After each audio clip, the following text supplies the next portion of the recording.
추미애 당대표의 속대 선언으로 더불어민주당 제222차 최고위원회를 속개하겠습니다. 네, 회의를 속개합니다. 추미애 당대표의 발언이 있겠습니다. 북한 측이 오늘 리승관 단장 명의로 남북 고위급 회담을 연기한다며 알려왔습니다. 북측의 통보에 대해 청와대는 북측의 정확한 뜻과 의미를 파악하는 데 주력하고 있다라고 밝히며 상황을 주시하고 있습니다. 이번 회담은 판문점 선언 이행을 본격화하기 위한 회담으로서 군사적 긴장 완화 방안을 논의할 장성급 군사회담, 또한 8.15 이산가족 상봉행사 준비를 위한 적십자 회담, 아시안 공동 참가를 위한 체육회담 등의 일정을 논의할 예정이었습니다. 정확한 상황이 확인되기 전까지 정치권과 언론에서는 오해와 억측은 자제해 주시기 바랍니다. 남북 고위급 회담을 통해 남북이 빠르게 다시 만나서 후속 조치를 논의하기로 한 것은 남북관계의 지속적인 발전을 위한 양국의 강력한 의지가 반영된 것입니다. 지금 실행 가능한 것과 중단기적인 협력 방안을 큰 틀에서 논의한다면 한반도 평화체제 구축을 위한 추초조율이 될 것입니다. 한편 북미 정상회담을 앞둔 미국과 북한도 논의 속도를 높이며 비핵화 방식과 관련한 구체적인 계획을 내놓고 있습니다. 문재인 대통령도 모든 일정을 비우고 일주일 뒤 개최될 한미 정상회담 준비에 집중하고 있습니다. 한미 정상회담에서 북미 간 입장 차이를 좁히고 양국의 신뢰를 심어 북미 정상회담 성공에 중요한 가교 역할을 할 것이라 확신합니다. 다가올 한 달은 한반도 운명을 좌우할 중요한 시기가 될 것입니다. 국회도 판문점 선언 지지 결의안과 비준안을 한시 바삐 통과시켜서 한반도 평화의 거대한 물결에 함께해야 할 것입니다. 더불어민주당은 이어 개최될 2개의 정상회담을 통해 완전하고 새로운 한반도를 만들 수 있도록 든든히 뒷받침해 나가겠습니다. 일본 정부가 올해도 독도가 일본의 고유 영토라는 주장을 되풀이한 외교 청서를 작성했습니다. 이번 외교 청서에는 통일 표기에 대해 일본해가 국제법적으로 확립된 유일한 호칭이라는 억지 주장을 새로 담았습니다. 한일 관계에 대해서도 지난해 담았던 한국은 전략적 이익을 공유하는 가장 중요한 이웃 나라라는 표현까지 삭제했습니다. 일본 정부의 계속된 독도와 군의 도발을 강력히 규탄합니다. 독도는 역사적, 지리적, 국제법적으로 명백한 대한민국의 영토입니다. 일본 측의 영유권 주장은 대한민국의 주권과 영토권을 침해하려는 중대한 도발 행위라 할 것입니다. 일본이 계속해서 억지를 부린다면 한일 양국 간의 신뢰 관계에 치명적인 영향을 줄 것이며 미래 지향적인 우호 관계 형성은 더욱 어려워질 것이라 경고합니다. 일본이 역사와 영토에 대해 잘못된 태도를 견지하는 한 영원히 정상국가의 반열에 오르기는 어려울 것으로 보입니다. 정부는 일본 측의 주장에 대해 국가 영토를 수호한다는 단호한 의지로 엄중하게 대처해 나가야 할 것입니다. 모레면 5.18 광주 민주화운동 38주년 되는 날입니다. 대한민국은 군사독재의 암흑 시기를 거쳐서 지금의 나라를 만들기까지 수많은 희생을 치르고서야 지금의 민주주의를 지켜내고 있습니다. 피해자와 유가족은 아직도 5월의 악몽에 시달리고 있습니다. 그런데도 5.18 기념일이 다가올수록 광주에 북한군이 투입돼 선동을 했다는 왜곡 주장이 또다시 고개를 들고 있습니다. 이미 미국 CIA 기밀 문서를 통해 북한이 5.18의 배후가 아니라는 것이 밝혀졌습니다. 오히려 북한군 개입설을 가장 먼저 언급한 사람이 전두환이었다는 미국 국무부 비밀 전문이 최근에 공개되었습니다. 이 문서에는 우리가 그토록 밝혀내고자 했던 해운군 진압 작전의 배후이자 작전 지시자가 바로 전두환이라고 기록되어 있는 것입니다. 이미 전두환은 1997년 최종 진압 작전에 대한 공동 책임으로 무기징역을 확정받은 바 있습니다. 이제는 공범이 아닌 주범에게 더욱 무거운 처벌을 내리는 것이 당연한 이치일 것입니다. 잔혹한 민간인 학살과 극악무도한 반인권적인 범죄, 긴 세월 동안 진실을 왜곡하며 명예훼손을 일삼은 역사 범죄의 법적 책임을 지는 것만이 마지막 남은 전두환 씨의 도리일 것입니다. 진실만이 억울한 죽음의 한을 풀고 왜곡된 역사를 바로잡는 유일한 길입니다. 더불어민주당은 앞으로도 진상규명의 각오를 가지며 민주주의와 정의를 수호하는 데 최선을 다하겠습니다. 감사합니다. 홍영표 원내대표의 발언이 있겠습니다. 네, 평화로 가는 길은 순탄하지만은 않습니다. 한반도 평화와 번영을 위한 남북 정상회담이 있었고 또 며칠 있으면 한미 정상회담, 북미 정상회담이 예정돼 있습니다.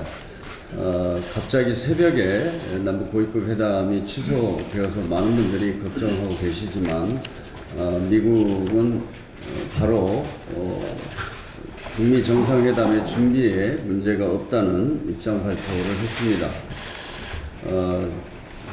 우리 한반도 평화 체제를 위해서 앞으로 예상되는 많은 난관들을 이겨나가기 위해서는 우리 국민들이 마음을 모으고 특히 국회가 판문점 선언의 이행을 위해서 우리 의지를 밝히는 것이 대단히 중요하다고 생각합니다. 유엔뿐만 아니라 전 세계가 지지하고 있는 판문점 선언의 완전한 이행, 이것이야말로 우리 국회가 좀 보장하는 것이 필요하다고 봅니다. 그런 데서 조속한 시일 내에 판문점 선언에 대한 국회 결의안이 통과될 수 있도록 최선을 다하겠습니다. 어제 국무총리 시정연설을 시작으로 오늘부터 추경 관련 상임위원회가 본격적으로 열리게 됩니다. 사실 이번 추경은 정부가 4월 6일 날 제출을 해서 41일 동안 지금 계류 중인 예산안입니다. 너무나 이 추경의 그 시급성이 있기 때문에 여야가 불가피하게 18일 날 밤 8시에 본회의에서 통과하기로 합의를 했습니다. 그간에 예산정책처, 전문위원실 등 충분한 검토가 있었고 추경의 시급성을 감안할 때 반드시 18일 날 통과가 되어야 합니다. 과거에도 추경을 3일 만에 처리한 전례가 있습니다. 이번 추경은 특히 GM 사태로 인한 분산을 비롯한 고용위기와 산업위기 지역에 대한 대책이 주요한 내용입니다. 지난 3월 제조업의 평균 가동률이 70.3%를 기록하고 글로벌 금융위기 여파가 있었던 2009년 3월 이후 가장 낮은 수준으로 떨어졌다고 합니다. 그리고 특히 제조업을 중심으로 한 자동차, 조선업의 침체가 매우 심각하고 여기에 대한 신속한 대응이 필요한 때입니다. 자동차 산업도 보면 지난 3월에 생산이 12.5% 감소했고 조선업의 경우는 24.6%가 감소했습니다. 그리고 1분기 제조업 분야 상용 노동자 수도 전년 대비 감소한 것으로 나타났습니다. 이러한 통계들을 보더라도 지금 추경은 더 이상 미룰 여력이 없습니다. 특히 이번에 일자리 문제에 대한 그 추경도 많이 포함이 되어 있기 때문에 저는 여야가 정해진 시간 내에 추경을 반드시 통과시켜 주셔야 민생의 고통을 해결해 나갈 수 있다고 생각이 됩니다.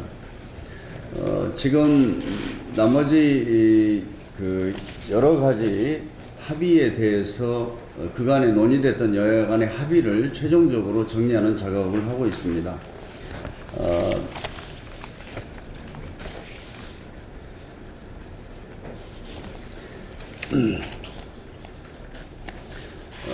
지금 그 판문점 선언 지지 결의뿐만 아니라 민생과 관련된 여러 법안들을 여야 간에 합의한 것들이 있습니다. 이것을 이번 5월 국회에서 반드시 통과를 시키고 또 국회가 그 외에 많은 일정들이 있습니다만은 차질 없이 진행을 해서 정말 국회가 국민을 위해서 일하는 그런 국회로 이번에 국민들에게 신뢰를 회복할 수 있기를 기대합니다.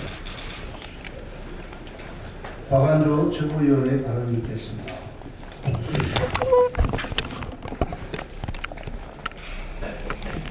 방금 추미애 당대표님께서 또 말씀했지만 5.18 진상규명, 거짓은 결코 진실을 가릴 수 없습니다.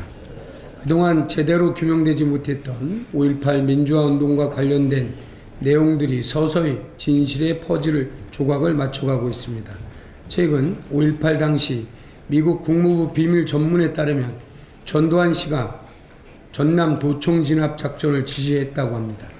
전두환 씨는 1980년 5월 당시 자신이 계엄사령관의 부하인 보안 사령관이었기 때문에 계엄군의 진압 작전이나 발포 명령에는 책임이 없다고 주장해 왔습니다. 하지만 5.18 당시 미국 국무부 비밀 전문은 최종 진압 작전의 책임자가 전두환 씨임을 확인해주고 있습니다. 5월 25일 오전 9시 모스키 당시 미 국무부 장관이 한중일 대사관 등에게 보낸 비밀 전문에 따르면 군의 실력자 전두환 장군이 군사작전이 필요한 걸로 결론 내렸다고 명확히 적시하고 있습니다. 다음 날인 한국 시간 26일 오전 글라이스틴 주한 미 대사는 최광수 청와대 비서실장을 만난 뒤 미 국무장관에게 긴급 전문을 보내 27일 공시쯤 진압작전이 시작된다고 보고하였다고 합니다. 전두환 씨는 변명과 거짓으로 일관한 회고록을 출판하면서까지 자신의 책임을 부정했지만 거짓은 결코 진실을 가릴 수 없습니다. 계엄군과 신군부는 발포 명령이 존재하지 않는다고 38년째 부인해 왔습니다. 5.18 관련 기록도 그동안 왜곡되거나 사라진 경우가 많았습니다. 전두환 씨도 자신의 회고록에서 군 헬기 사격 사실을 왜곡하고 부정해 사자 명예훼손 혐의로 최근 형사재판에 넘겨진 바 있습니다. 이번에 밝혀진 미 국무부 비밀 문건은 그동안 왜곡과 거짓으로 가려졌던 5.18 당시의 진실의 퍼즐 조각을 맞추는 데 중요한 역할을 할 것입니다. 지난 2월 5.18 진상규명특별법이 국회를 통과해 다가오는 9월 진상규명위원회 출범을 앞두고 있는 만큼 5.18 민주화운동에 대한 진실규명은 이제부터 시작입니다. 5.18 진상규명은 보수와 진보의 문제가 아닌 정의와 상식의 문제입니다. 더불어민주당은 5.18의 진실을 규명하고 과거의 잘못된 과오를 바로잡는 일에 앞장서겠습니다. 이상입니다. 박유배 최고위원의 발언을 듣겠습니다. 지난밤은 오늘로 예정되어 있던 남북 고위급 회담을 무기한 연기한다는 통지문을 보내왔습니다. 지난 12일부터 시작한 한미 공군의 맥선도 훈련은 2008년 이래로 계속 지속되어 온 훈련인 것으로 이미 김정은 위원장도 예년 수준의 한미연합훈련에 관한 이해의 뜻을 밝힌 점과 태용호 전 공사의 발언은 개인적인 견해를 밝힌 것으로 대한민국 체제상 자유로운 발언을 제한할 수 없다는 점을 고려하면 오늘의 회담 연기는 오해가 빚어낸 해피닝에 불과하다고 생각을 합니다. 다만 기나긴 불신의 토론을 지나 이제 상호 신뢰의 길로 나아가는 남북은 작은 장애물에도 가볍게 보아서는 안 됩니다. 사람은 커다란 바위보다는 작은 돌부리에 걸쳐서 넘어지기 때문입니다. 양보와 협력함으로써 오랜 겨울을 깨고 한반도의 평화의 봄을 불러온 남북 양 당사자인 만큼 이해의 폭을 넓히고 생각의 각도를 넓혀서 오해를 불씨시키는 방법을 찾아나가야 할 것입니다. 더불어민주당 역시 문재인 정부와 머리를 맞대고 한반도 민족의 신뢰의 뿌리를 굳건히 착근할 수 있도록 최선을 다하겠습니다. 감사합니다.